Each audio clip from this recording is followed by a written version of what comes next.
Social media पर अक्सर किसी न किसी खबर को लेकर बातें होती रहती हैं।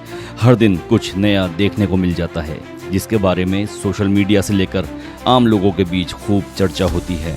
हाल ही में ऐसा ही हिमाचल प्रदेश के एक गांव में की शादी में कुछ ऐसा देखने को मिला, जहां सिरमौर ज़िले के शिलाई गांव में एक महिला ने दो सगे भाइयों से शादी रचाई। ये शादी आमतौर पर होने वाली शादियों से काफ़ी अलग थी। यहाँ दो भाइयों ने एक ही लड़की से शादी की। दोनों भाई सगे भाई थे। हिमाचल प्रदेश की हट्टी जनजाति की यह परंपरा शादी के बाद से ही सुर्खियां बटोर रही है। आखिर क्या है यह जोड़ीदार प्रथा? हिमाचल प्रदेश के हट्टी जनजाति के दो भाइयों प्रदीप और कपिल नेगी ने जोड़ीदार प्रथा के तहत एक ही लड़की से शादी की। दोनों भाइयों ने कहा कि जोड़ीदार प्रथा पीढ़ियों से चली आ रही है और ये परंपरा उन पर थोपी नहीं गई है। क्या खास है जोड़ीदार प्रथा में? हिमाचल प्रदेश के हट्टी जनजाति में यह अनोखा विवाह जोड़ीदार प्रथा के नाम से जाना जाता है। यह बहुपति विवाह की परंपरा है, जिसमें एक लड़की एक से ज़्यादा पुरुषों से, आमतौर पर सगे भाइयों से शादी करती है। भाई जो ये जोड़ीदार प्रथा है, ये जो है सदियों से चली आ रही है। ऐसा नहीं है कि ये जो है पहली बारी हमने जो ये शादी करी, ये सदियों से जो है चली आ रही है, अभी भी चली, आगे भी चलती आएगी। ना ये कोई ऐसा है कि हमारे इधर है। यह एक पुरानी परंपरा है जो हट्टी जनजाति में खासकर सिरमौर ज़िले में काफ़ी आम है। इस विवाह के बाद फिर से यह प्रथा सुर्खियों में आ गई है।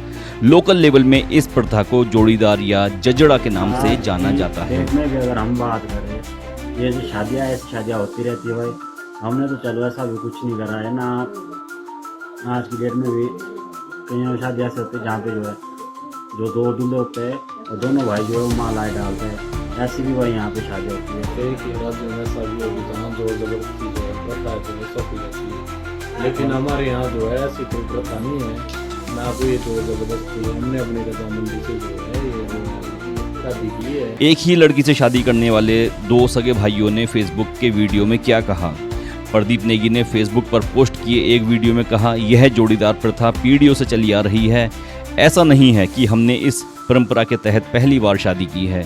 यह प्रथा पहले भी चली आ रही है और आज भी जारी है।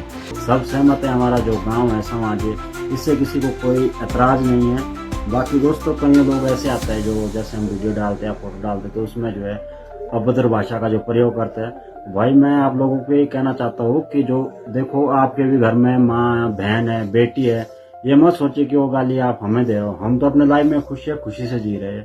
वो जो गालियाँ है वो आप समझ लो कि आप अपनी माँ बहन को, बेटी को दे रहे हो। प्रदीप के भाई कपिल नेगी ने कहा, दूसरे राज्यों में लोगों पर कुछ परंपराएं थोपी जाती हैं, लेकिन हमारे यहाँ ऐसी कोई भी परंपरा नहीं है।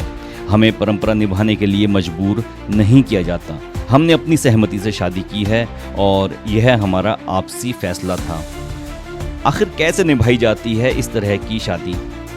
जोड़ीदार प्रथा में पति पत्नी आपसी सहमति से तय रात में या फिर हफ्ते में अपने पतियों के साथ समय बिताती हैं। इस शादी से होने वाले बच्चों को पूरा परिवार मिलकर पालता है। हालांकि सबसे बड़े भाई को ही बच्चों का कानूनी पिता माना जाता है। समय के साथ अब इस तरह की शादियां कम होती जा रही हैं, लेकिन अभी भी कुछ लोग इस परंपरा को निभाते नजर आ रहे हैं। भारत में यह प्रथा गैर कानूनी है और कानून इस पर प्रतिबंध लगाता है। हिमाचल प्रदेश में इस परंपरा को संरक्षित किया गया है। संगना ग्राम पंचायत गाताधार गिरीपार के रहने वाले समाजसेवी प्रताप सिंह रावत ने बताया कि गिरीपार क्षेत्र में बहुपति या बहुपत्नी प्रथा को जोड़ीदार प्रथा कहा जाता है।